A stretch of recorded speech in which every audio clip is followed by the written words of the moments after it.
Vamos a comenzar con esta conversación. Buenos días a todos. Muchísimas gracias, Rubén, por aceptar la invitación a este espacio que, como te lo decía, este café literario se llama Semillas de Calma y, como su nombre lo dice, tiene la intención de sembrar semillas que sean de ayuda, de apoyo, de calma para la gente que nos acompaña, que nos escucha. Y segura estoy que estas semillas, tanto las de los pasados cafés literarios como el de hoy, llegará a tierra fértil. Yo te agradezco, para mí sí es un placer conversar contigo. Siempre que conversamos, decía hace un rato, se siente como el alma en las manos, o sea, se palpa. Entonces, pues bueno, me toca presentarte para la gente que no lo conoce. Oye, todavía sigo con mi dilema de cómo pronunciar bien tu apellido. No te preocupes, no es novedad para mí. Sí, entonces es Rubén Sich, ¿lo dije bien? Perfecto. Lo practiqué muchas veces. Entonces, y bueno, el arranque de esta conversación es pues empezar hablando de tu libro, sí, que aquí lo tengo. Es un libro que tú tuviste a bien regalarme hace 2 años en Eslovenia, en un congreso donde coincidimos una vez más, ¿recuerdas? Y bueno, Sí, me encanta el libro porque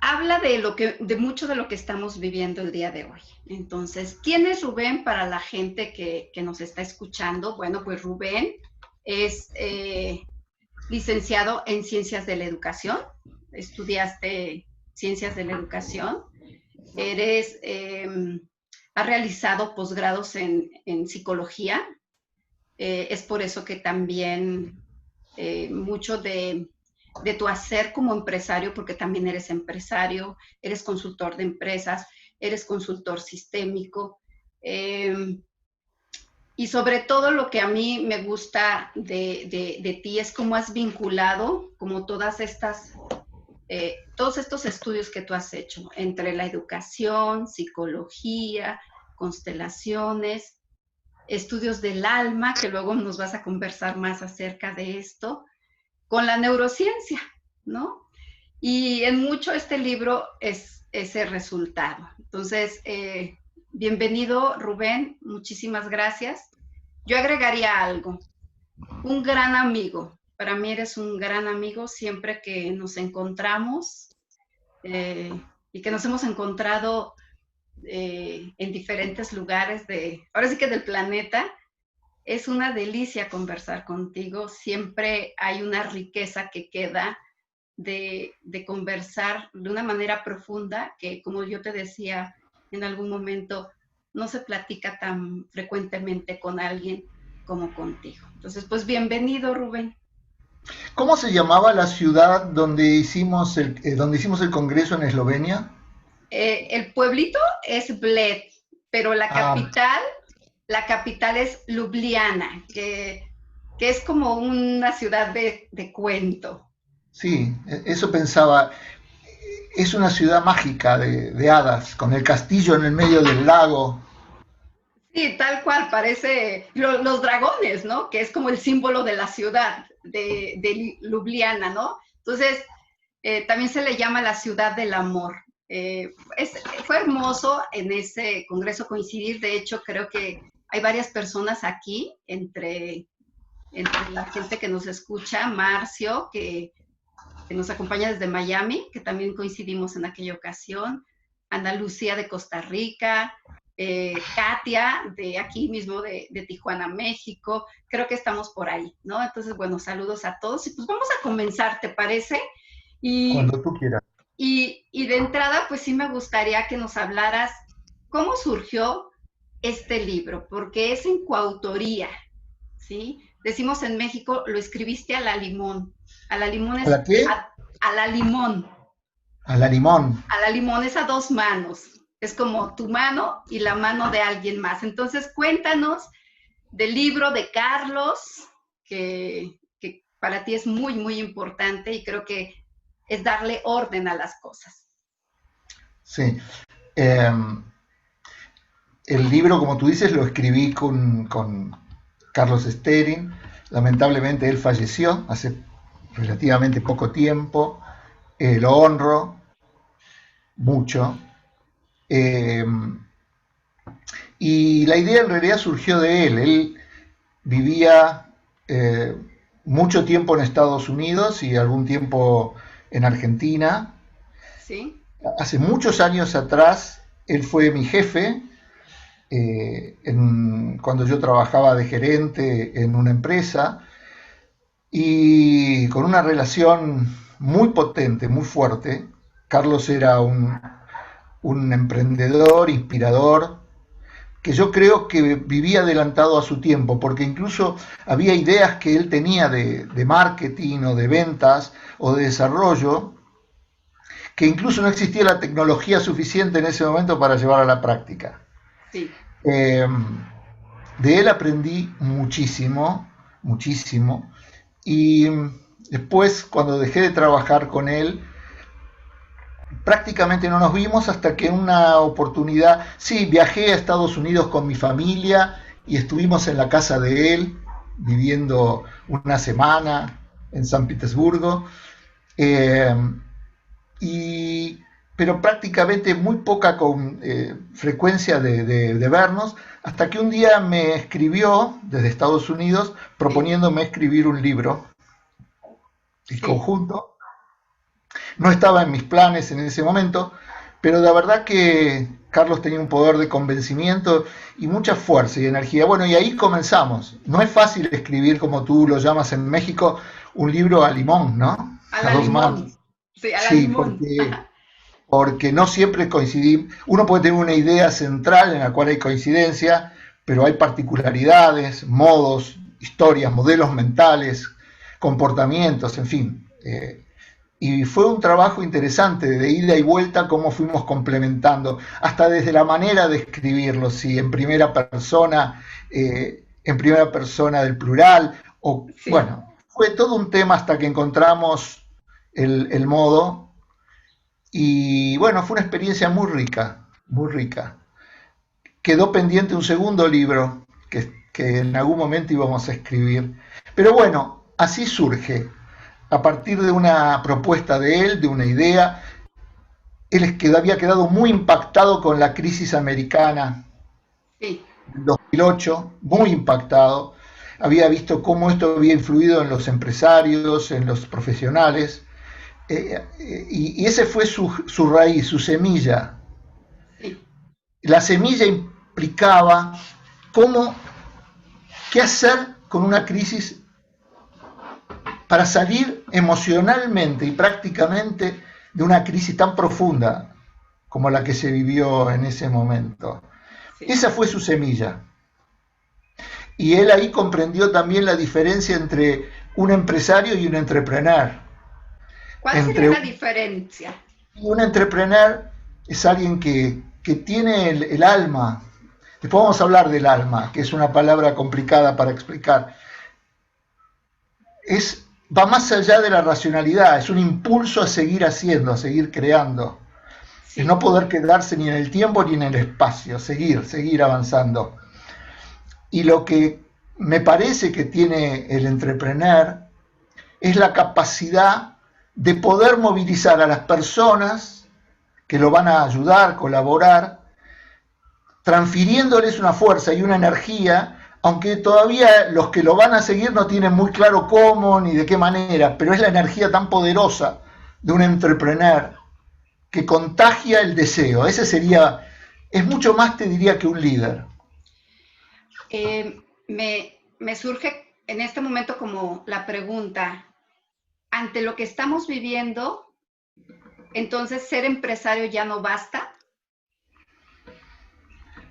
Bueno, depende a lo que quieras llegar, depende cuál es tu aspiración, depende cuál sea tu propósito. Claro. Yo no sé si puedo usar la palabra si basta o no basta. Creo que para ser empresario hoy, además de todas las variables económicas, financieras, hay que tener un nivel de flexibilidad y sobre todo de visualización. La palabra visualización es una palabra que yo la tengo como muy presente. No es intelectual, ni es algo que me surge como palabra para naif, no. Visión es la posibilidad de visualizar, de proyectar el futuro deseado, el futuro imaginado. Imaginar lo que todavía no existe, pero con los pies en la tierra, ¿no? Sí. Y me parece que el empresario tiene que tener eso. Y generosidad.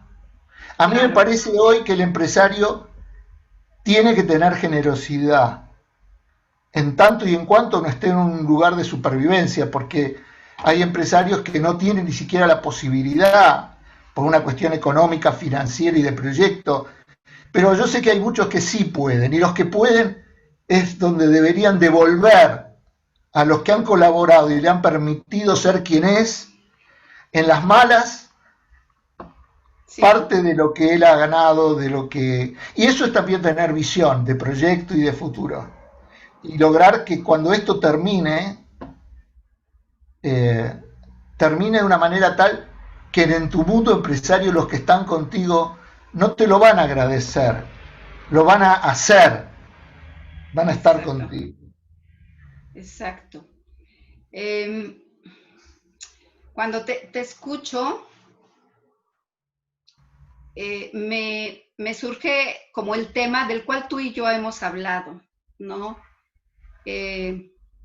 ¿Cuántos mandatos, sí? Me gustaría hablar como, ¿cuántos mandatos hay detrás de emprender, de iniciar?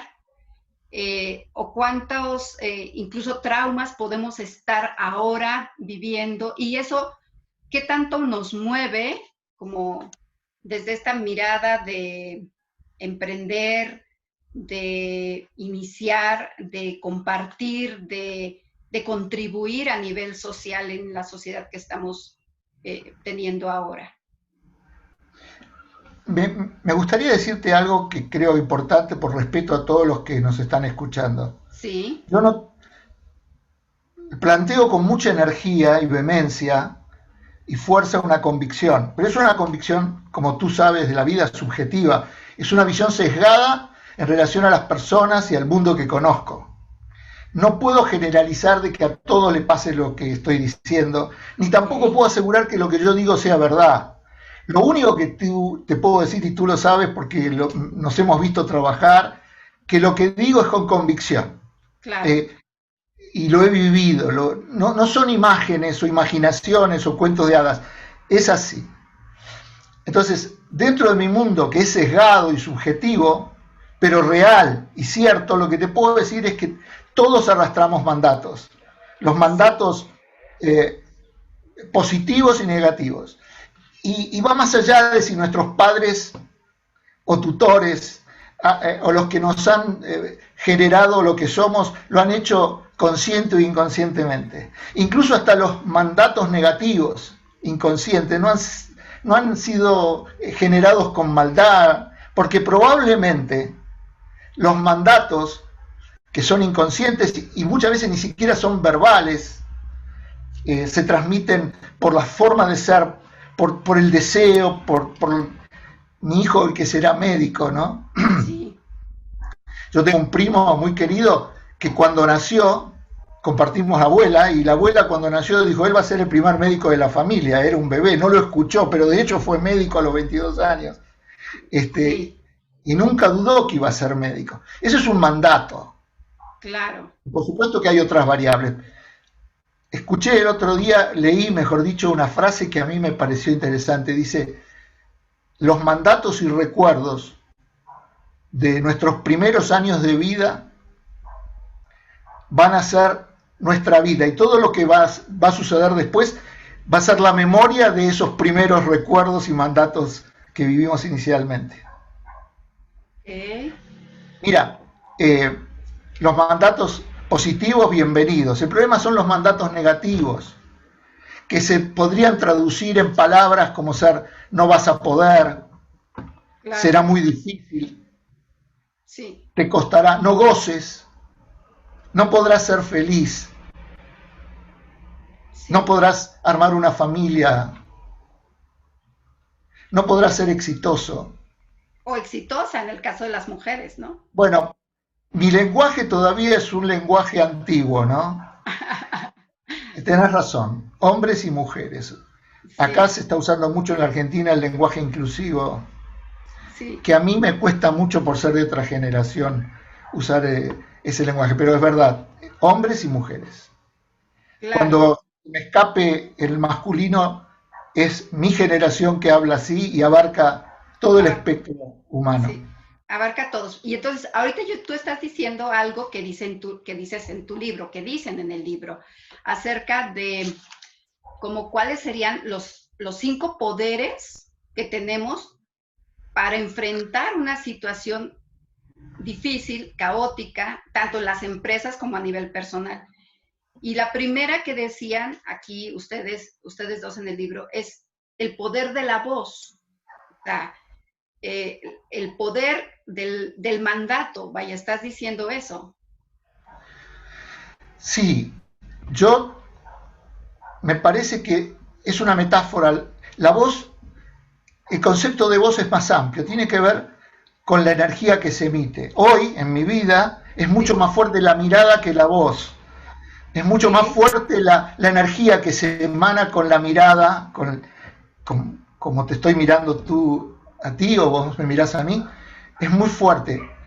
La mirada es una voz que no es silenciosa, es otro tipo de voz. Y si yo estoy contigo, te voy a creer más por lo que veo que por lo que tú me dices. Te pasa de niño también. Tu padre, tu madre te pueden decir muchas cosas, pero en realidad lo que te va a quedar es lo que has visto en ellos, lo que han hecho, no lo que te han dicho que tenías que hacer. claro. El mandato pasa mucho más por lo que copias, por lo que ves, que por lo que te dicen. Y Sí, ahí hay mucha incongruencia. Como padre, y tú como madre lo sabes, muchas veces somos incongruentes. Pero justamente de eso se trata, tratar de ser más congruente, de tomar conciencia de la incongruencia. No hay nada sí, más doloroso que tomar conciencia de los propios errores que uno va cometiendo o que ha cometido. Es doloroso. A mí sí, me ha resultado muy doloroso porque te has dado cuenta que sin querer dañaste mucho, sí, sin desearlo. sí. A veces una madre con un acto de amor puede entorpecer el desarrollo de un hijo o de una hija Sí, y puede generar. Acá en México hay un refrán, tanto quiere el cuervo a sus hijos o la madre cuervo a sus hijos que a veces le saca los ojos. O sea, Repítemelo, ¿cómo es en México? es tanto quiere la mamá cuervo a sus hijos que a veces le saca los ojos. O sea, en afán de amor, a veces podemos lastimar, ¿no? Y en esos mandatos, pero que tienen que ver, como tú dices, con la mirada muchas veces. O sea, ya no es tanto el poder de la voz, quizás es el poder de la voz que habla, pero a partir también de lo que no se escucha con el oído. No sé si tiene sentido eso. Sí, sí, tiene. Sí, Después seguimos con las 4 otras sí, claves, pero te quiero claro, decir, me gustaría decirte esto. Yo hago coaching, ¿no? sí, Y cada vez más me pasa, y tenía mucho temor, de verdad, miedo, de que no pudiera hacer coaching por Zoom, por ajá, estos sistemas virtuales, porque mi percepción es que mi eficacia radicaba en la presencial, en la energía, y sin embargo cada vez que me voy entrenando más en esto de lo virtual, descubro que no cambia demasiado. Y sí, hoy cuando yo estoy trabajando con un cliente o con un paciente, de pronto cuando me encuentro trabado y digo, ¿cómo se sigue aquí? Porque a veces hay problemáticas muy complicadas, muy complicadas. Eh, y lo que me empecé a trabajar hace ya tiempo, y lo puedo hacer también virtualmente, es poner en silencio mi mente, ¿no? Y dejarme ver, dejarme llevar por lo que veo en sus ojos. Y de pronto me aparece algo que es una imagen, y la tiro, la digo, y el otro se conmueve, y algo que estaba trabado se destraba, ¿no? No tengo que contar lo que implica la mirada, que por supuesto tenemos que entrenarla. Para los que trabajamos en este tipo de cosas, y me parece que para cualquier persona, Claro. poder entrenarse en abrir. Yo uso un término que no quiero confundir por los que no están en el tema, pero si quiere después lo hablamos, ¿no? Yo Sí. creo que la vida implica desarrollarse en ampliar la conciencia. Una conciencia que creo que nos viene a la mayoría de las personas limitada por una educación también oficial que limita, que cuarta la creatividad. Y me parece que el tema es recuperar la creatividad, recuperar. Hoy comentaba con mi mujer que aquí hay una marca de autos que se llama Cronos. Sacó ahora un auto Cronos y dice, estamos en la época de Cronos, y entonces le pusimos Cronos. Digo, me parece que están equivocados. Claro, porque es difícil decirle, ponerle un auto Kairos, porque en realidad tendría que haberle puesto Kairos, que es el dios de la innovación, de la creatividad, de lo inédito. Esta es la época que estamos viviendo. Y Sí. si no tienes una mirada y un oído amplio, Kairos va a pasar de largo. Como tú sabes, el dios Kairos, su cabello lo tiene aquí adelante y detrás es calvo. Simbólicamente, si no lo agarras cuando estalla, después no vas a poder tomarlo, ¿no? Sí. Bueno, lo que quiero decirte es que me parece importante abrir la conciencia. No significa que yo la tenga abierta, pero lo estoy intentando cada vez más. Y cuando lo haces, te vas entrenando y te animas, pierdes la vergüenza. Pierdes la vergüenza. Yo perdí la vergüenza de hablar. Antes estaba muy metido en lo políticamente correcto, entonces jamás le iba a decir a un empresario la palabra alma o amorosidad, y ahora yo lo digo, y si no le gusta y no quiere trabajar conmigo es porque yo no sirvo para él. Claro. Hasta ahora no he tenido ningún empresario o coachee que me haya dejado porque use palabras de recuperar la amorosidad y Sí. explicarles un poco lo que implica alma. Yo tenía mi profesor en neurociencias, el director de carrera, científico, excelente persona, Carlos Logat Grabner. Él, no sé si exactas palabras, pero la idea es, nada de lo que no sea comprobable científicamente es válido. Por lo tanto, las neurociencias jamás iban a poder reconocer las constelaciones familiares, que son fenomenológicas, porque son fenómenos. Claro. Eh, pero yo creo de que si uno puede descubrir de que hay un alma, Sí. llamalo espíritu, llamalo latido del corazón. Vos fíjate, alguien incluso agnóstico, cientificista, lo que quieras, pero si lo dejas hablar un poco y tiene algún problema, te va a decir, y se toca acá y dice, a mí me pasa esto, ¿no? Y se toca acá. Y acá no está el cerebro. Sí. Y esto, estás diciendo cosas bien importantes y yo quiero como, es muy personal, como hacer este hilo conductor, porque estás mencionando cosas. Hablaste de cómo mucho de nuestro trabajo es la toma de conciencia, porque no nacimos con esa conciencia. Ese es como un punto importante. Cómo esa conciencia o ese trabajo, porque no es que ya seamos conscientes o seamos congruentes, no, estamos en ese proceso. Abre posibilidades de creatividad, ¿no? Abre posibilidades de esta mirada amorosa, ¿no? Tanto en el trabajo empresarial, que de pronto, ¿cómo? El amor dentro de las empresas, claro, porque muchos de las empresas o los emprendimientos vienen a partir de estos mandatos, de estas historias, de esto fenomenológico que ocurre en el cuerpo y que no tiene que ver con el pensamiento, ¿no? Y luego hablas de el alma. Y a mí me gustaría preguntarte, ¿cómo un estudioso de la educación, de psicología, de neurociencias, llega al concepto de alma? ¿no? Y cómo es que tú lo has incorporado en tu trabajo como coach, como consultor, ¿sí? Como persona que facilita o que acompaña a empresas a realizar cambios importantes. El concepto de alma, yo empecé haciendo una de las formaciones, fue anterior, empecé haciendo la formación de neurociencias, creo que antes de constelaciones. De casualidad me invitaron a una constelación familiar, yo no tenía ni idea, hasta pensaba, de verdad, cuando escuché el término, además no sabía ni que existía, pensé en espiritismo, en magia negra, ¿qué es, viste? ¿Qué es eso? Pero fui, mi primera experiencia fue brutal porque me llamaron para ayudar a una mujer que estaba sufriendo por un hijo, me elige a mí para que represente a su hijo y yo hasta te diría con cierta desconfianza acepté ayudar, pero algo me llevó a un rincón, a un vértice, y no sé por qué, ahora sí sé por qué, pero en ese momento, y me puse, viste, cuando te ponían en penitencia, se usa la palabra en México penitencia, en el vértice, mirando, y me puse allí, sin saber por qué, y empecé a tener un dolor, pero fuertísimo, en mi brazo derecho, pero te puedo asegurar que un dolor muy fuerte.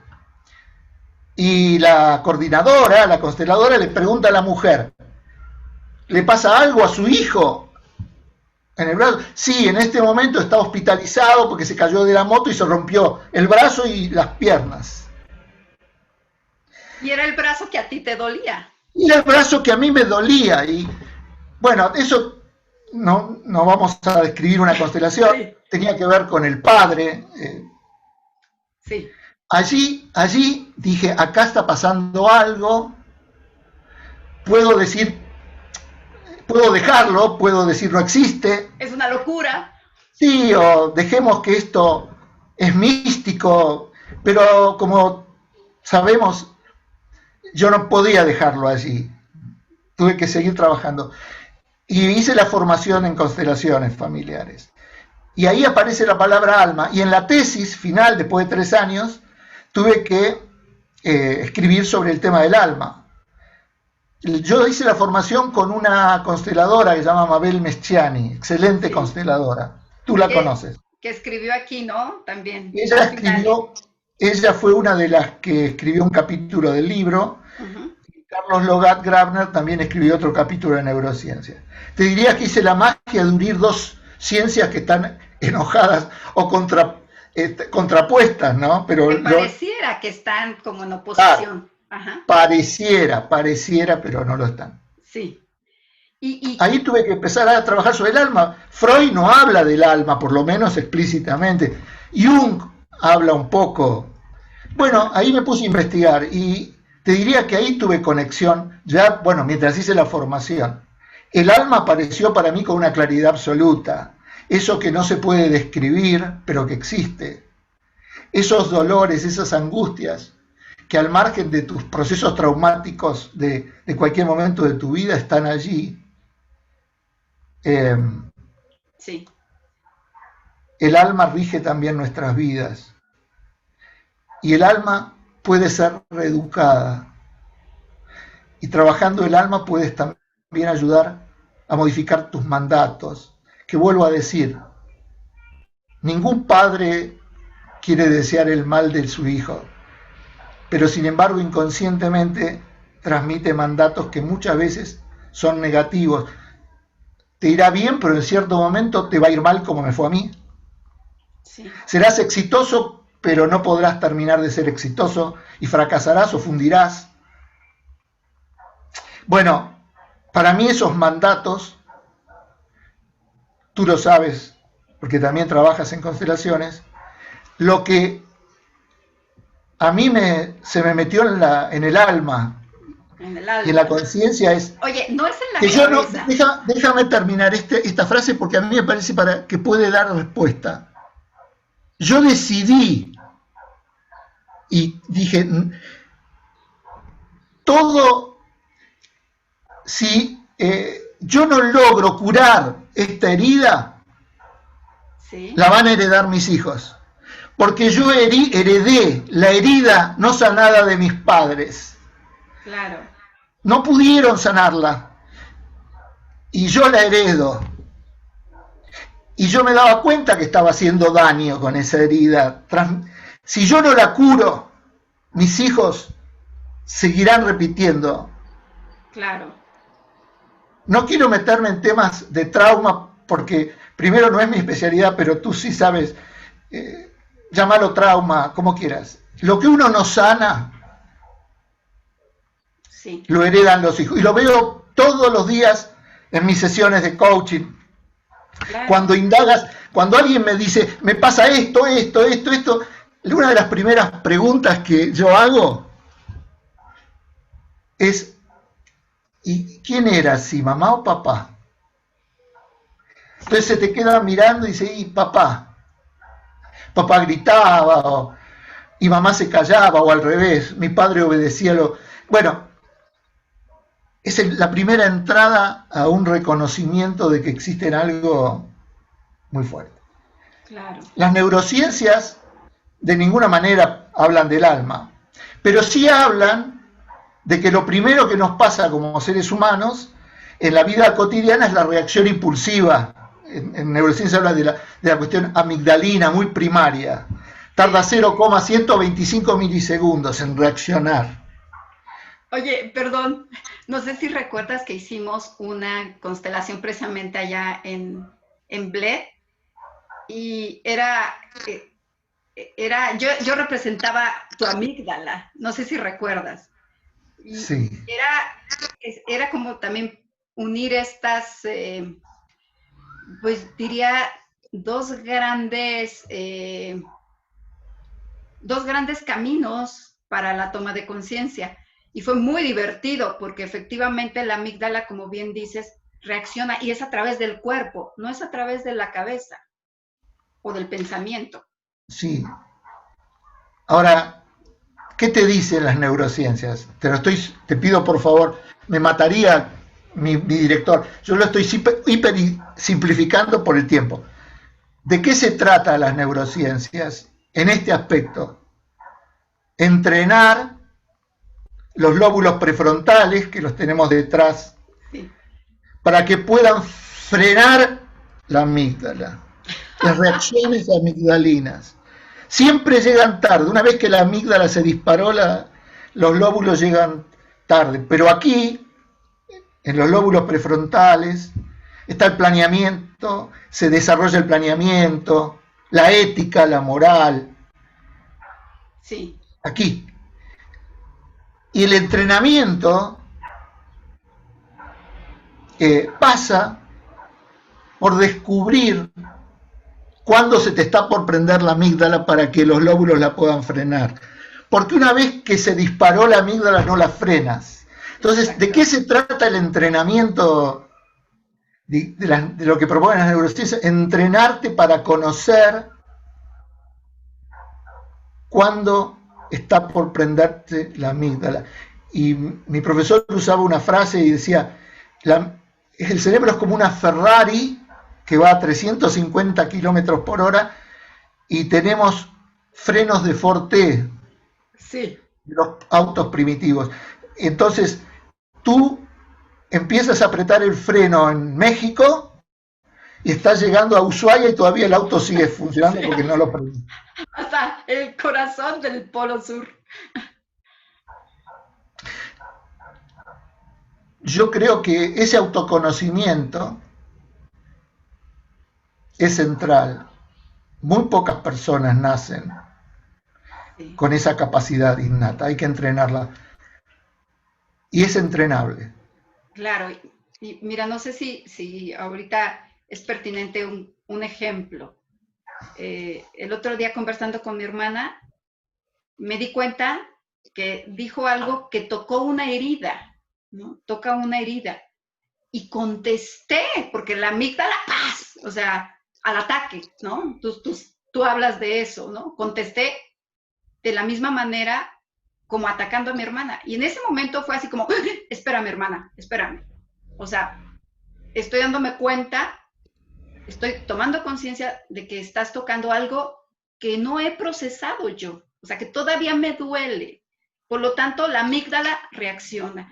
Pero yo creo que ese es el ejercicio del cual tú estás hablando, ¿no? De poner foco en esta parte prefrontal de nuestro cerebro, que también, como tú bien lo has dicho y me lo has dicho y he aprendido de ti, el cerebro tiene sus defectitos, no es perfecto. Eres muy generosa, tiene más que defectitos. El cerebro es imperfecto por naturaleza. Sí. Esto es una contradicción porque nos han enseñado, por lo menos en mi generación, desde la escuela primaria decían, el ser humano es el único ser racional, animal racional. Sí. Y lo decían con buena intención, pero por desconocimiento absoluto. El ser humano es absolutamente emocional. No importa si el 90, 99%, pero es absolutamente emocional. La diferencia está, y sería lo más correcto explicarlo de la siguiente manera, que el ser humano es absolutamente emocional con la capacidad o la posibilidad de racionalizar y pensar. Ok. Eso no te garantiza pensar bien. Ah, no, para nada. Bien, bien no me refiero a moralmente, bien me refiero a funcionalmente en cuanto que no sea dañino. Claro, claro.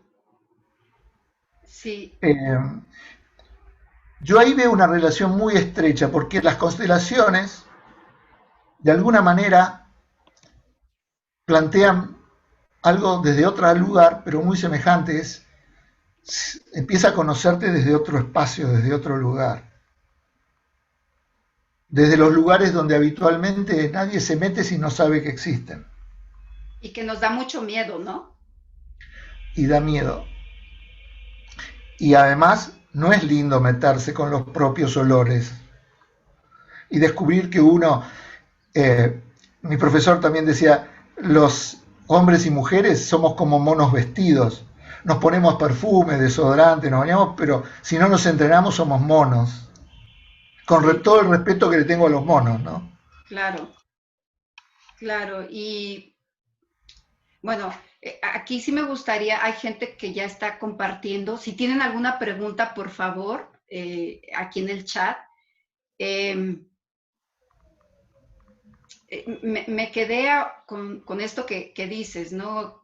Qué difícil es lanzarte o hacer un clavado a conocer y a conocer esos malos olores, esas cuestiones sombrías, esto de pues los dragones, ¿no? Que decía Joseph Campbell, ¿no? De estos dragones que moran en nosotros, estos vacíos, estos, no sé, no recuerdo muy bien el nombre que usas, ¿no? Pero esto que luego queremos llenar.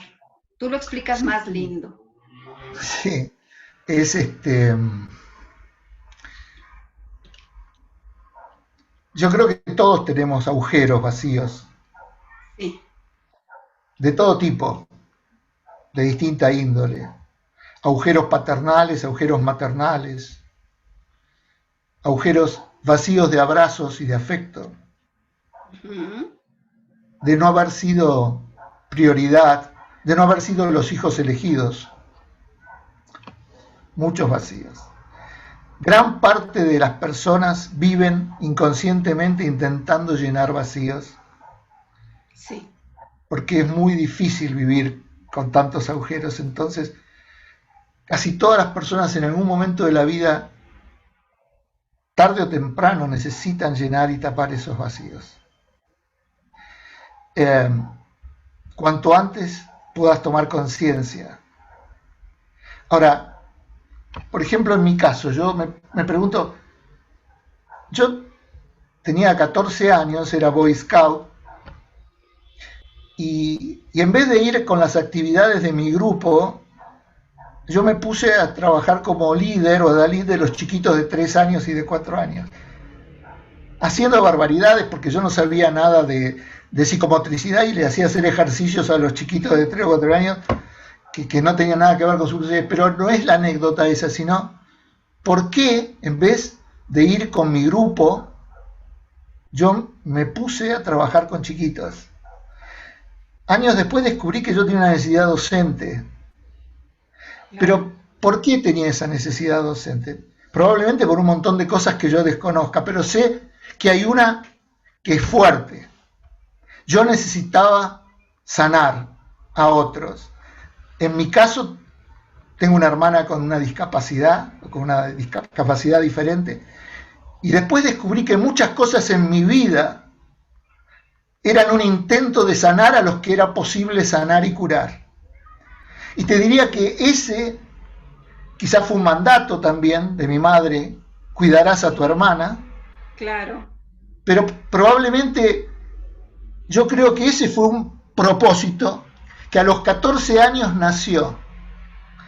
Y lo dejé por muchos años hasta que la vida me llevó a darme cuenta que necesitaba de eso, y por eso me puse a trabajar como capacitador, consultor y un buscador permanente, porque me doy cuenta que ninguna ciencia por sí sola es suficiente, quizás sea omnipotencia de mi parte, pero no alcanza ni el psicoanálisis, ni las constelaciones por sí solas, ni el análisis transaccional, ni siquiera las neurociencias. Me parece que es tan compleja el alma humana y que necesita usar todos los elementos disponibles para ayudar, que después vas a ir descubriendo que cuando ayudas es una forma de ir cerrando tu propia herida, es ayudar a otro y lograrlo, es una forma también de curar tu propia herida, llenar tu propio vacío. Yo diría que muchos de los que actuamos como docentes, somos eternos buscadores de necesidad de sanar, pero porque necesitamos sanarnos también. Lo cual, en todo caso, me parece que es una buena práctica que ayuda en la medida que no quieras imponerle a otros problemas que no son de ellos y transfieres los propios. Por eso es importante el autoconocimiento, para no proyectar en otros tus propios dramas, ¿no? Claro. También hay un punto en la vida que tienes que decir qué elijo, ¿no? Porque Claro. hay tanta multiplicidad de cosas para hacer. Sí, ahorita Que hay me quiero centrar en esto de qué elijo y lo que me decías antes de nuestra conversación. Cuando eliges, dejas algo a un lado. Sin embargo, me gustaría decir algo y también leer algunas preguntas, porque hay preguntas que están súper interesantes acerca de lo que estás diciendo, Rubén. Y bueno, en lo personal, ahora me ha caído como el 20, decimos en México, la ficha o el insight. Yo siempre te he sentido así, como un hermano grande, amoroso y cuidadoso de mí. Y ahora que dices de tu hermana, me hace mucho sentido. O sea, siempre he sentido eso, o sea, quizá ese mandato de tu mamá de cuidarás a tu hermana, ese cuidado cuando conversamos, esa forma amorosa de acercarte como un hermano, tal cual. Y creo que eso hace que el alma de tus clientes, coaches, o como yo que soy tu amiga, nos sentimos tan conectados, ¿sí?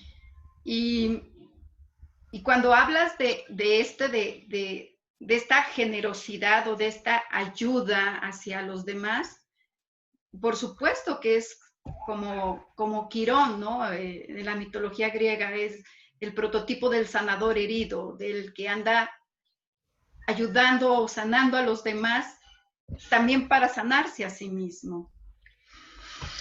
Y me hace mucho sentido. Sí. Hay un punto, te quiero decir que lo único que no me gustó de lo que dijiste es eso de hermano mayor. Ah, bueno, hermano gemelo. Me hace sentir muy viejo. Hermano gemelo, ¿te parece? Has herido mi ego. Bueno, Podría entonces, decir tu hermano un poquitito más grande. Bueno, no, es una broma, para sacarle dramatismo a esto. Mira, hay un punto de quiebre dentro de mi teoría, sí, y yo la viví claramente. Cuando intentas inconscientemente ayudar, intentando sanar, eh, se entabla una lucha que termina siendo muy desgastante. sí, Voy a tratar de simplificarlo, no porque no sean capaces de entenderlo, sino porque quizás la idea. Mucha gente que yo conozco y en mí mismo hemos constituido nuestro yo luchando contra un enemigo interno o externo. O sea, hemos constituido nuestra personalidad, nuestro yo, nos ha fortalecido porque teníamos que luchar contra algo. sí, Luchar contra la enfermedad, por la vida, contra lo que quieras. Yo tuve una alumna en un curso, una alumna muy perceptiva, y ella me dijo, me parece que llegó el momento de que no frunzas tanto aquí el ceño. uh-huh. Eh, y eso tiene que ver con algo de pelea, me decía. Y yo trabajé el tema. Me parece que hay un momento de quiebre porque es muy desgastante. Si toda tu vida y todo tu yo tiene que basarse en la lucha contra un enemigo al que hay que vencer. Y a mí me parece que el gran cambio o el quiebre es cuando te amigas, te haces amigo. Y entonces tu yo empieza a fortalecerse no contra, sino con. Con, Eh, entonces empiezas a trabajar desde otro espacio. No en contra, sino con. Esto significa constituir tu yo con lo amigo. Y entonces baja el nivel de paranoia, baja también tu nivel de exigencia y también calma a tus clientes y pacientes, porque si no, inconscientemente le pones mucha presión. claro. Cuando te amigas, también puedes aceptar que cada uno tiene sus tiempos. Y cuando te amigas, también puedes aceptar que algunos no quieren cambiar. Y está bien, Y por supuesto, y por supuesto, y está bien, y está bien. y está bien. Pero para eso hay que hacer un trabajo interno muy fuerte, que a mi gusto vale la pena hacerlo. Si tienes la necesidad, hay gente que, muchas personas no necesitan, y está perfecto también, hay personas que viven y no necesitan cuestionarse ni replantearse. Sí, Cada uno con su historia. A mí, pero por una cuestión de que quizás estoy centrado en mi propio mundo mental, me parece que vale la pena. Goleman llama al autoconocimiento y que es muy difícil liderar a otros si no te lideras a ti primero. exacto, que es esto, ¿no? Ser protagonista, Exacto. protagonista de tu vida y de tu futuro. Y esto que acabas de decir, lo enlazo con lo que ya habías dicho, ¿no? Si tú no trabajas tus heridas, esas heridas se las heredas a tus hijos. Y si A tú no tus hijos. trabajas tus sombras, tus vacíos, tus agujeros, tus hoyos, tus no yos reconocidos en ti, por supuesto que eso también lo vas a cargar a los pacientes, a los consultantes, a las empresas, a tus clientes. Entonces, yo A creo tu que pareja. a la pareja, exacto, a la gente con la que convives. Entonces, creo que lo que estás diciendo es súper, súper importante. Hay algunas preguntas, Rubén. ¿Quieres que pase? Por favor, si puedo Mira, contestarlas. claro, dice, ah, perdón, van a decir, ¿y Maya por qué se pone lentes oscuros? Es que no encontré mis lentes y estos tienen aumento, ¿eh? Así que perdonen mi atrevimiento, ¿eh? Dice, Yasmín de la Torre, ¿será que cuando amigos, que cuando amigas, esos aspectos están abrazando tu área no visible que es la sombra? se veía como un dragón. No entiendo muy... ¿Será que cuando amigas eso... Ah, ya entendí la pregunta. ¿Será que cuando amigas o cuando reconcilias esos aspectos, estás abrazando tu área no visible, que es la sombra, que se veía como, como un dragón en un principio? ¿Será? Te tengo que ser honesto, no termino de entender la pregunta. Ay, ya es preciosa. Bueno, formúlala nuevamente y ya, a lo mejor lo estoy leyendo mal. Precisamente, dice Claudia, dice, el ampliar la conciencia nos permite avanzar sin juicios. Gracias por los conocimientos recibidos. ¿Sí? Luego también hay otra pregunta aquí más arriba. Perdón.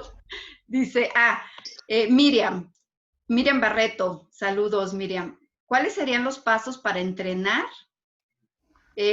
Para entrenar como nuestro cerebro para que no se nos dispare la amígdala.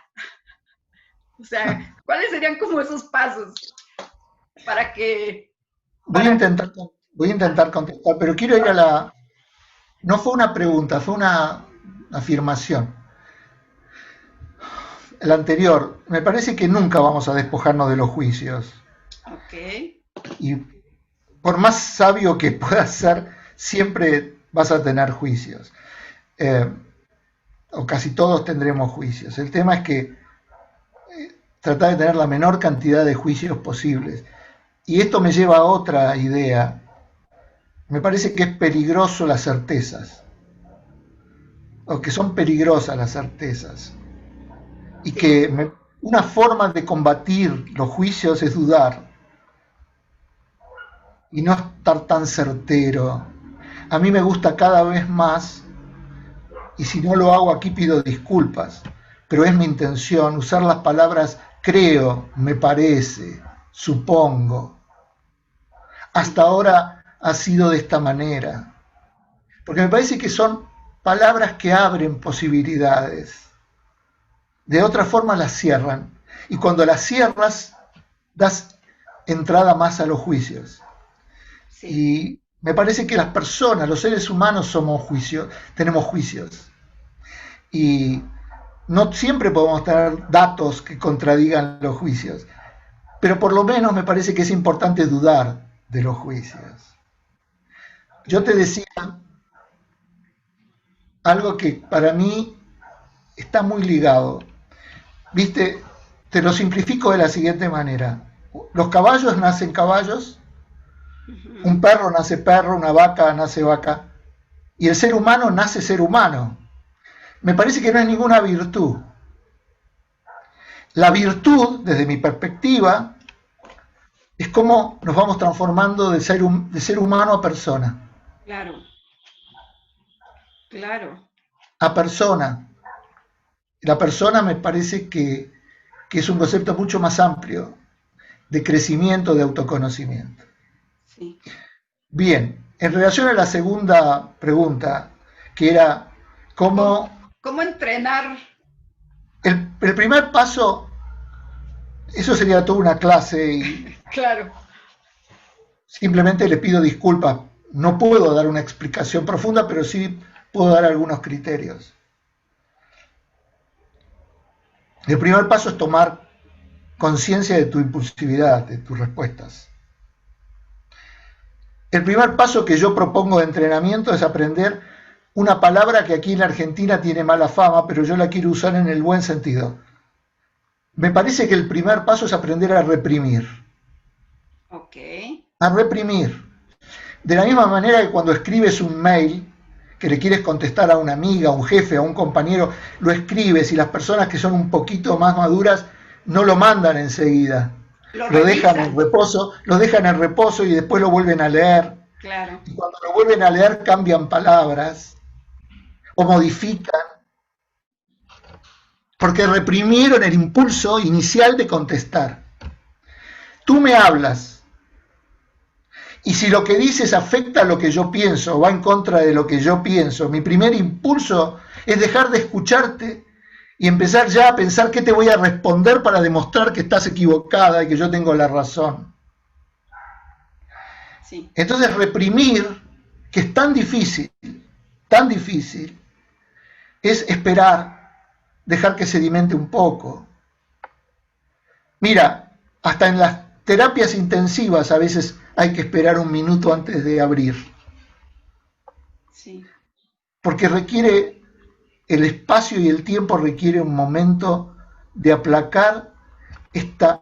Los seres humanos venimos de ser operadores. La primera cultura humana han sido de hacer vasijas, cortar piedras. El cerebro está preparado para operar, para hacer.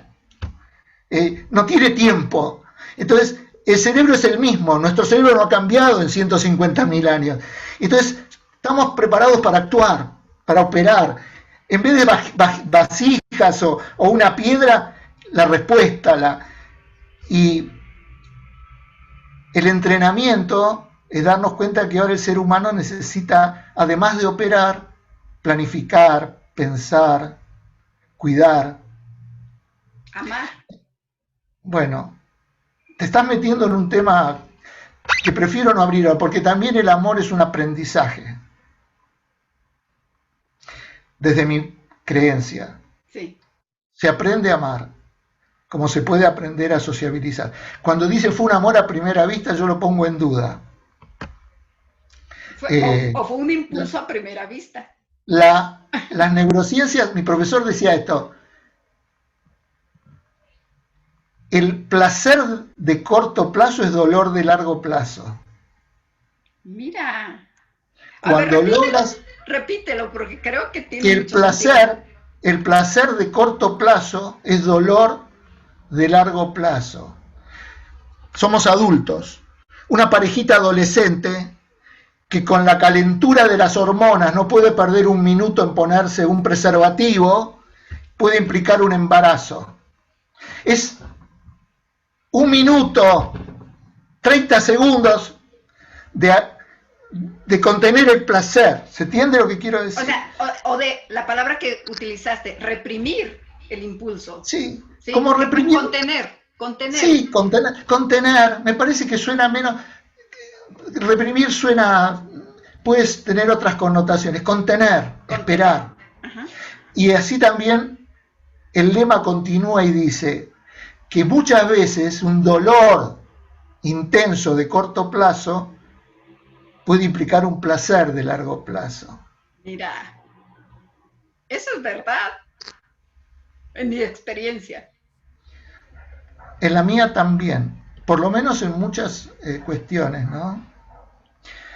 Los animales en las manadas o en las calles, los machos, las hembras también, pero los machos, para marcar territorio, levantan su pata y orinan. Sí, marcan. Y generan feromonas y todas estas cosas, ¿no? Nosotros, como somos seres civilizados, no andamos levantando la pata y... No andamos orinando. Algunos lo hacen, pero en general la mayoría civilizada no. Pero la forma que hemos utilizado es hacer pis con las palabras. ¿Qué significa? Si dices algo que a mí no me gusta, estás invadiendo mi territorio, estás traspasando la marca que yo hice.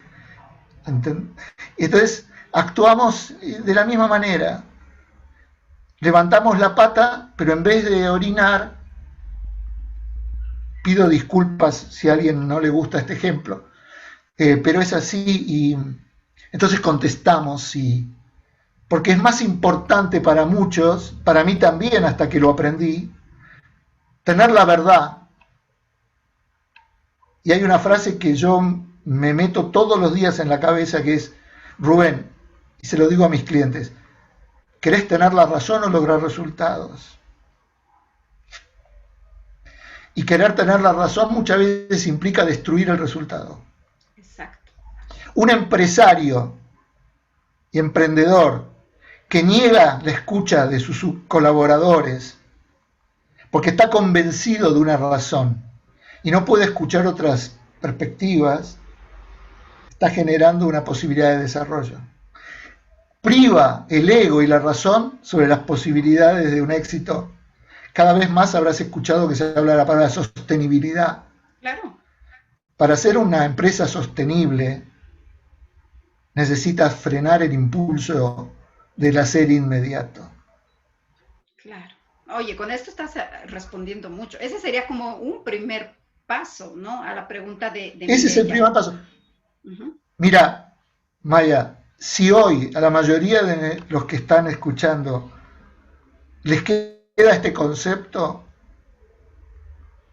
ya me parece que es un avance importante.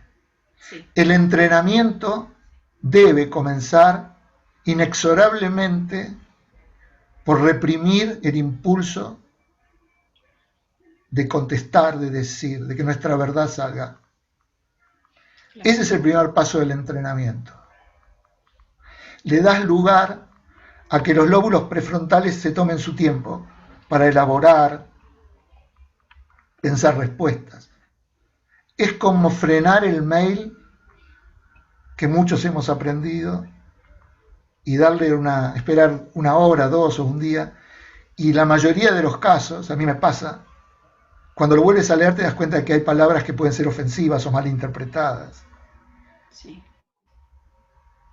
Y cambia la futura conversación. Todo conflicto en general son conversaciones que faltan. Así es. Bueno. Hay otro comentario, ¿sí? De Yasmín también. Ahí voy con mis lentes, perdón. Dice, las neurociencias hablan también de lo automático y lo inconsciente que se manifiesta en reacciones. ¿Ese sería el reflejo del alma? ¿O serían dos cosas diferentes?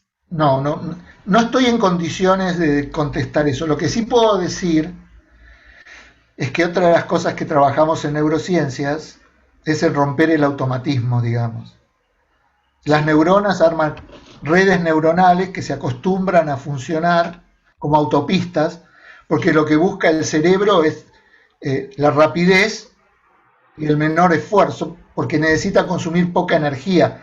Entonces, el automatismo no es más ni menos que el acostumbramiento a que el input circule por una autopista y una rápida respuesta. Claro. El trabajo de las neurociencias es ayudar a que cuando tú paras la respuesta inmediata, puedas ir construyendo caminos alternativos, que si los entrenas, cada vez se van a hacer más anchos y con el tiempo van a reemplazar a la autopista o hábito inicial. Claro. Se requiere entrenamiento, ¿no? El ejemplo que a mí siempre se me ocurre es que cuando alguien ha tenido la mala suerte o ha tenido un familiar o alguien que se ha quebrado un brazo o una pierna y después de un mes o 2 meses le quitan el yeso o la protección, vas a dar cuenta que si comparas, vas a ver que un brazo quedó mucho más fino que el otro, el que estuvo, sí, porque el músculo no se usó. ¿Se entiende? Sí. Y al no usarse, perdió volumen, fuerza. ¿Qué te hacen en la rehabilitación? ¿Qué hace el kinesiólogo? Te rehabilita es entrenarlo. Uh-huh. La neurona, salvando todas las distancias, por favor, es un ejemplo, una metáfora, pero una neurona que no se entrena se enflaquece, se vuelve finita.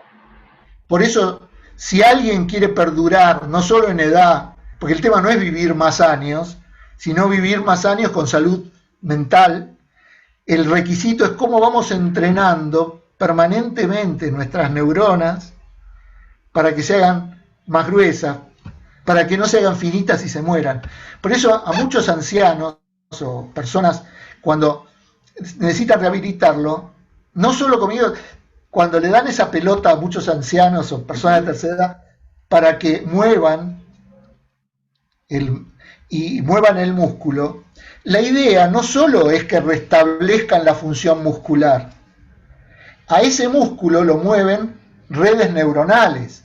Claro. Si ese músculo se atrofia, también se atrofia la red muscular que lo hacía mover. ¿Se entiende? Sí.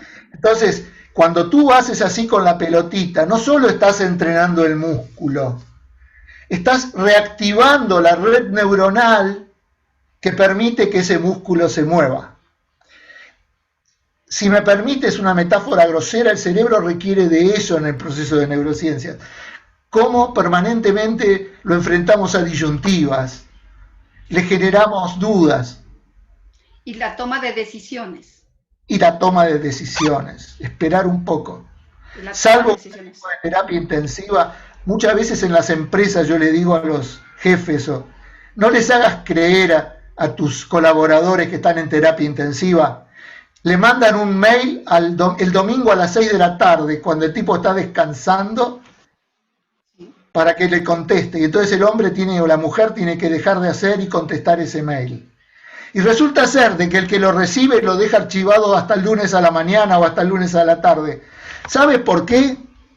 Porque no es que necesitaba tener la respuesta, necesitaba tener la tranquilidad de que tenía el control de la situación. Y pierde conciencia que le está arruinando un domingo a una persona. Claro. Entonces no era la urgencia de la contestación, era la necesidad de control. Cada vez más yo estoy trabajando, Maya, sobre que los seres humanos, para vivir más felices, tenemos que romper la omnipotencia de querer tener el control. No podemos tener el control, es una fantasía mágica que nos da una falsa tranquilidad. La pandemia lo demuestra, digamos. Esta terrible pandemia es una clara demostración. ¿Qué significa que tenemos que dejarnos abandonados? No. Poder manejar aquello que podemos manejar, sabiendo que puede tener bifurcaciones, que puede tener otras formas de expresión. El controlador termina sufriendo mucho y hace sufrir a todos aquellos que necesita para calmar su ansiedad de control. Un buen líder, bueno no me refiero a lo moral, funcional, que ayuda a crecer a la gente, es aquel líder, no estoy diciendo nada que nadie, lo sabe todo el mundo, el problema es que se aplica poco, es aquel líder que le puede dar autonomía para que tu colaborador pueda generar su propia responsabilidad de tiempo, espacio, y que le dejes que él pueda asumir más control de su respuesta. Mira, cuando un líder actúa controladoramente, actúa sin darse cuenta como una variable paternalista. Eso le da cierta seguridad, pero genera colaboradores infantiles e inmaduros que no pueden resolver. Ese mismo líder controlador y paternalista es que luego cuando le haces coaching te dice, yo no los puedo dejar solos porque se paralizan, no hacen nada, si no estoy yo, el área no avanza o el sector no avanza. Y en el fondo tú has sido cómplice porque no les diste la autonomía necesaria para que se transformen en seres maduros que puedan tener autonomía. O sea, es como el amor que manifestaste ese del cuervo que le come los ojos. Tranquiliza fantasiosamente su control, pero genera equipos y personas infantiles y maduras para la reacción y la toma de decisiones. Exacto. Esto también es un entrenamiento de las neurociencias. Esto tiene que ver también con los lóbulos prefrontales que dicen, después de hoy, tengo que saber que mi acción va a tener una consecuencia. Cuanto más consecuencias puedas pensar, como los ajedrecistas, el ajedrecista se lo mide con un factor que se llama elo. Elo es lo que determina en qué nivel estás. Uno de las variables es que un ajedrecista con un elo alto es aquel que puede ver 6, 7, 8, 10 jugadas posteriores. Los ajedrecistas novatos como yo están pensando cómo hace para comerle el peón, sin darte cuenta que después te van a hacer jaque mate. Así estoy yo. Lo llaman, eso se llama jaque mate pastor, creo, que es que en la segunda, tercera movida te comieron el rey. ¿Sabes por qué? Porque le quisiste comer el peón. Es una broma, pero no es broma. Es verdad, es verdad. Pero sí, ser buen ajedrecista es ver a futuro y tiene que ver con este entrenamiento previo que tú nos has mencionado. Oye, Rubén. Y el entrenamiento, si me permites, también pasa por soportar el proceso doloroso del autoconocimiento. ¿Qué es autoconocimiento? Reconocer tomar conciencia de las cosas que te pasaron en tu historia, tratar de machear y ver si esto que me está por pasar tengo que decidir, se parece en algo a algo que ya me pasó, hice, cómo lo solucioné, cómo puedo tener más confianza en mí mismo. Oye, y me gusta la palabra doloroso, porque estamos, quizá ya ahora no con lo de la pandemia, pero vivíamos en una sociedad hedonista, no queríamos que nos doliera nada. Y sí, sí hay dolor, sí hay esta incomodidad, como decías, esto desagradable de oler tus propios aromas, de reconocer tus propias sombras, y duele. Pero de ahí viene como esta parte que tú nos has mencionado el día de hoy. Claro, porque puede haber un dolor masoquista, yo no me refiero a eso, No, me no, ese, refiero no. a meterse a pesar de que no te gusta lo que ves. Sería como un espejo, pero que no te devuelve lo que vos querés ver, sino las arrugas verdaderas que tienes. Así Eh, es. Ven, una cosa más quiero sí, adelante. agregarte, que a mí me parece importante y lo decimos en el libro, hay que saber soltar. Somos acopiadores y acumuladores. Los seres humanos no solo somos acopiadores y acumuladores de objetos, somos acopiadores y acumuladores de deseos. Y hay un momento en la vida en que uno tiene que optar qué sí y qué no, qué batallas dar, qué batallas soltar. Exacto. La problemática que yo me encuentro conmigo mismo y con mis clientes sobre los cuales observo es que cuando tienen que elegir, el problema no es entre 2 o 3 o 4 opciones cuál elegir. El drama es que para elegir algo tienes que soltar otras cosas y dejar ir los amantes, que muchas veces llega a un punto donde para que la relación avance tienen que tomar una decisión. Mi hombre o mi amante, mi mujer o mi amante. El tema no es la elección, el dilema pasa con el dolor de tener que dejar. Para los seres humanos acopiadores del alma, es difícil dejar ir. Pero así es la vida. Tenemos que dejar ir. Y es difícil. Así es. Ay, Rubén, se nos está acabando el Pero tiempo. Hay varios María. comentarios. Si yo nada más quisiera saber dónde pueden encontrar este libro, porque a mí tú me lo regalaste, entonces no sé la gente dónde puede conseguirlo. Mira, ya no se vende más en papel, Ok. pero sí se puede conseguir digitalmente. Si uno pone el nombre del libro, me gusta cómo lo pronuncias, ¿cómo es? El El nombre de nombre, mi libro, de Carlos. mira, ¿quieres que diga los apellidos? Sí. Estoy No, no, entrenándome. no los apellidos, el nombre del libro, ¿no? El A ver, nombre del libro, ¿cómo es? Obedezca con queja, o, obedezca con queja por o pro, futura. protagonice su Protagonice futuro. su. Yo tuve una alumna hace 2 años, un día vino y me dice, conseguí tu libro, y yo la verdad que me quedé sorprendido. Primero porque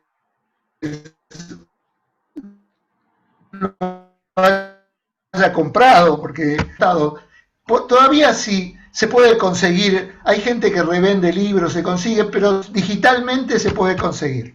¿En dónde? ¿Tienes la liga? ¿Tienes así como una dirección? ¿O no lo haces llegar para yo hacerle llegar a la gente? Bueno, si quiero ser consecuente con lo que propongo, laburen, trabajen, métanse en internet, googleen, busquen. Ok, bueno, me encanta el desafío, me encanta el Pero desafío. es una respuesta evitativa, porque no tengo la menor idea de verdad cómo hacer para conseguirlo ahora. Esa amígdala Te lo digo de verdad. a veces funciona muy bien. Es como yo, cuando ya no sé qué contestar o qué decir, me quedo así. Y le echo la culpa a Internet. Digo, Internet me congeló. Pero bueno, Finalmente me parece lindo este concepto en el que dices ser humano o ser persona. Y pasar de ser humano a ser personas.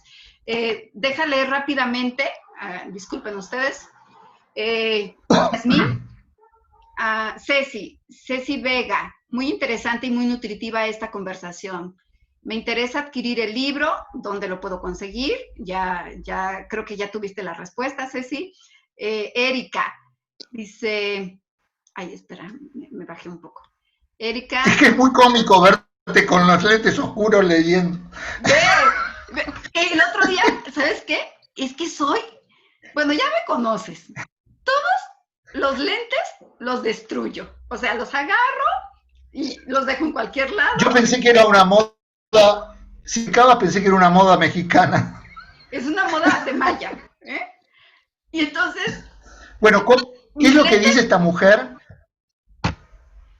¿Ceci? Estabas por leer algo que decía Ceci. Sí. Ceci, bueno, que dónde consigue el libro. Igual tú y yo nos ponemos de acuerdo y le hago llegar la información a Ceci. Luego dice Erika, Andrea, cómo la palabra tiene muchas veces a juicios puestos en ella. ¿Qué cambiaría reprimir? Diría contar hasta 3 o hasta 10 para poder responder. Mi abuelo, que era un hombre maravilloso, fue un factor de mi vida importante, reparador. Mi abuelo fue un ser, era carnicero. Sí. Era un ser que no tenía formación, pero era un ser, un alma extraordinaria. Y él, sin saber neurociencias, ya desde chico me decía, Rubén, antes de hablar da 10 veces vuelta la lengua alrededor de la boca. Y resulta ser, mira lo que descubro, que era un carnicero neurocientífico. Sí, no, esos abuelos sabios. Muchísimas gracias, Rey David, de aquí de México, que muchas gracias por tu generosidad y por tu desprendimiento. Luego también Claudia, que estuvo, gracias, dice, por este encuentro. Daniel, perdón, que no puedo pronunciar tu apellido, gracias, Rubén, por los conceptos. Espero poder aplicarlos, ya que conjugan eventos y estructuras de mi vida pasada y presente. Un fuerte abrazo. O sea, la gente se está comunicando. Muchísimas gracias, de verdad, a todos los que nos acompañaron. El video va a quedar, no pude subirlo a YouTube, pero está grabado acá en internet. Y dentro de un par de horas lo subimos a YouTube en Maya Sigala Oficial, para que si quieren lo compartan, porque creo que lo que nos ha dado el día de hoy, Rubén, es súper valioso, súper generoso, como dijo Rey David. La gente te sigue agradeciendo. Muchas gracias. Es una charla muy hermosa. Gracias por la hermosa charla, dice Eric.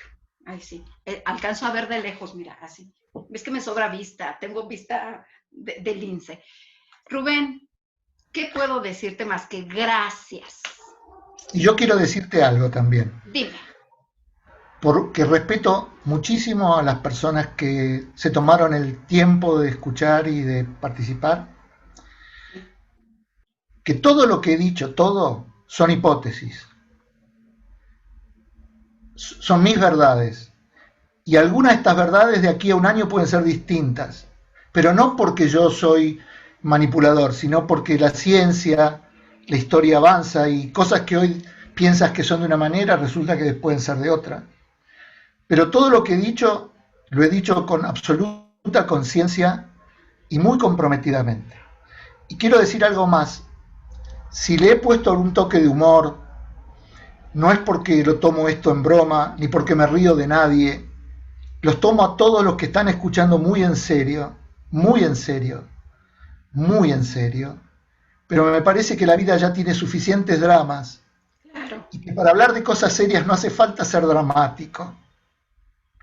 Y me parece que las cosas pueden entrar mejor y anclar mejor, desde la PNL también lo dice, sí, cuando entran con un poco de simpatía, con un poco de afecto, con un poco de alegría.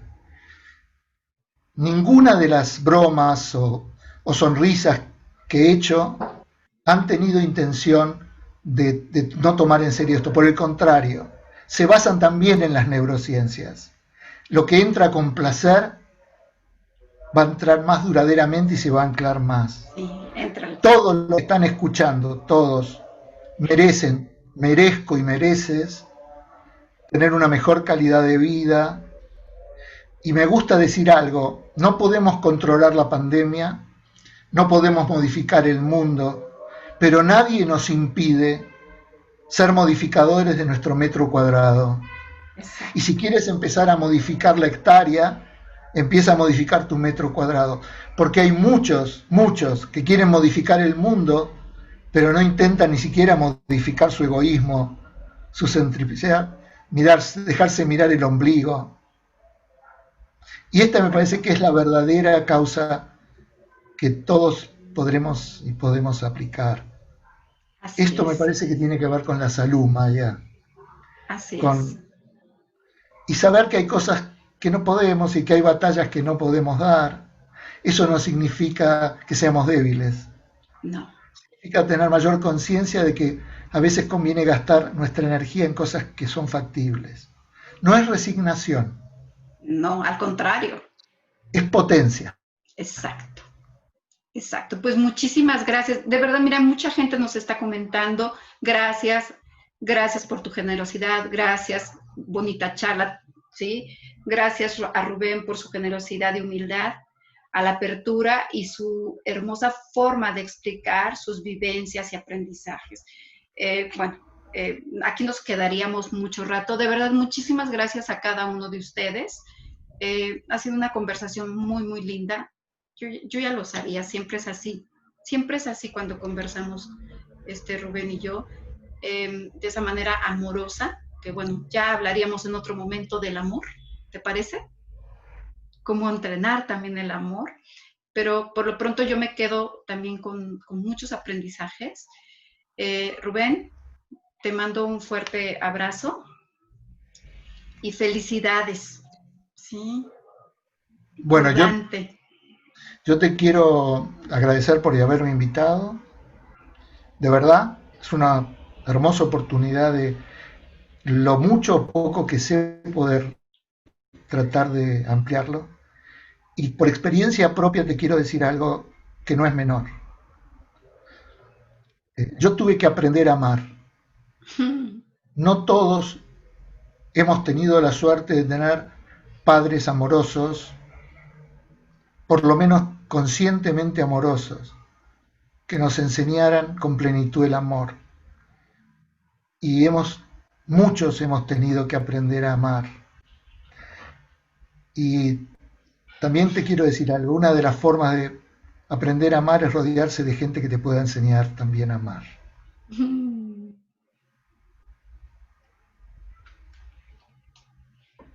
Gracias a todos los que participaron y muchas gracias a ti y que ojalá podamos encontrarnos nuevamente en Eslovenia o en Buenos Aires o en México. Claro. Te mando un fuerte abrazo, Rubén. Mi hermano gemelo, ya no voy a decir hermano mayor.